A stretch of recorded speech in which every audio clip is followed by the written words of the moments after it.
Hello, நான் தான்ப்பா மழை பேசுகிறேன். மழை பெய்யத்தானே செய்யணும். என்ன பேசுதுன்னு பார்க்காதீங்க. என்னை பேச வச்சதே நீங்கள் தான். கொஞ்ச நாளைக்கு பூமி பக்கம் எட்டி பார்க்காம இருந்தால் கழுதைக்கு கல்யாணம் பண்ணி வைக்கிறீங்க, கோயிலில் யாகம் பண்ணுறீங்க, கூட்டு பிரார்த்தனை பண்ணுறீங்க. சரி, கழுதை கொஞ்சம் பூமி பக்கம் எட்டி பார்த்துடலாம்னு பார்த்தா சபிச்சு கொட்டுறீங்க. பருவமழை காலங்களில் கட்டாயம் நான் எட்டி பார்த்துடுவேன்.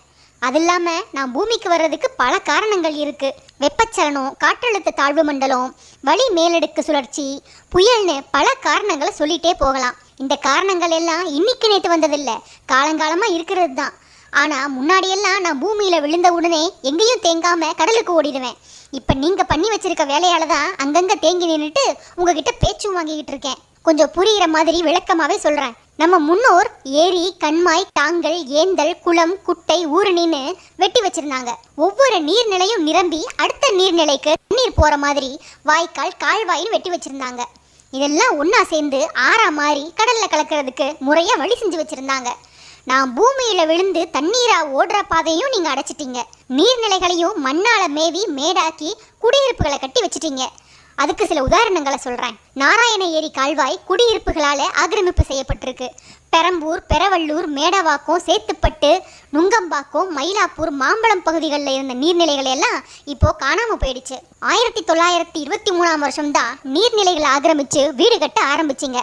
அப்போதான் மாம்பழம் வீட்டுமனை திட்டத்தில் 1600 ஏக்கரில் தியாகராய நகர் உருவாச்சு. 1941ஆம் வருஷம் ஏரிய 54 ஏக்கர்ல லயோலா காலேஜை கட்டினீங்க. 1974 வள்ளுவர் கோட்டம் கட்டினீங்க. அடையாறு, கூவம், கொசஸ்தலை ஆறு, பக்கிங்ஹாம் கால்வாய்கள் தான் சென்னையோட முக்கிய வடிகால்கள். அது எல்லாத்தையும் குப்பை குளமாக்கிட்டீங்க. அப்புறம் நான் எந்த வழியாக போய் கடலில் கலப்பேன்? ஊருக்குள்ளே தானே வந்தாகணும். ஓட்டேரி கால்வாய், விருகம்பாக்கம் கால்வாய், அரும்பாக்கம் கால்வாய், கொடுங்கையூர் கால்வாய், கேப்டன் ஹேட்டன் கால்வாய், வேளச்சேரி கால்வாய், மாம்பழம் கால்வாய் எல்லாம் இப்போ எங்கே போச்சு? 650 நீர்நிலைகள் இருந்த சென்னையில் இப்போ வெறும் 27 நீர்நிலைகள் தான் இருக்குது. ஆதம்பாக்கம் ஏரி அழித்து மெட்ரோ திட்டம் கொண்டு வந்துட்டீங்க. மடிப்பாக்கம் ஏரி குப்பை கடை கிடக்கு.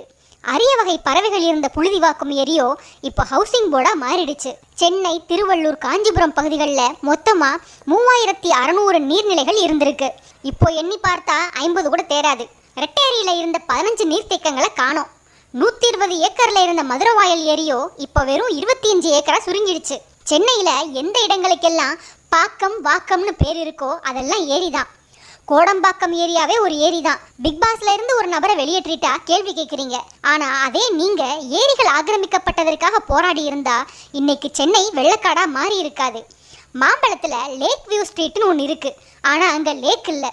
தார் ரோடு போடுறப்போ பழைய ரோட்டை சுரண்டிட்டு போடாமல் அப்படியே மேலேயே ரோடு போட்டதால் ரோடெல்லாம் மேடாகி போயிடுச்சு. இப்படி பூமிக்கு நான் வந்து தங்கின நீர்நிலைகள் எல்லாத்தையும் அழிச்சிட்டீங்க.